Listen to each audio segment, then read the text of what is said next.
સભાગણ અને વહાલા વિદ્યાર્થી મિત્રો, આજનો વિષય છે પ્રેરક પ્રસંગ. એકવાર એક રાજા એને વિચાર્યું કે હાલો આજે તો મારા પ્રજાનો હાલચાલ પૂછી આવું કે શું કરે છે. તો પોતાના પ્રજાનો હાલચાલ પૂછવા જાય છે ત્યારે એક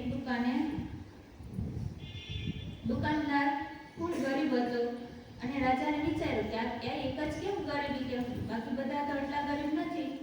ત્યારે ત્યાં દુકાને જઈને એને કીધું કે તું એકલો જ કેમ ગરીબ છો, મહેનત નથી કરતો? તે દુકાનદાર કહે છે કે ના, હું મહેનત તો કરું છું પણ હું ક્યારેય ખોટું નથી કરતો.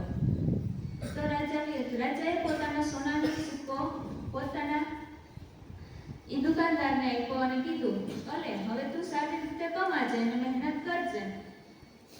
ફરી એકવાર રાજા જાય છે ત્યારે તે દુકાને ઘણી ભીડ હોય છે અને સારી રીતે એ દુકાનદાર કમાય છે.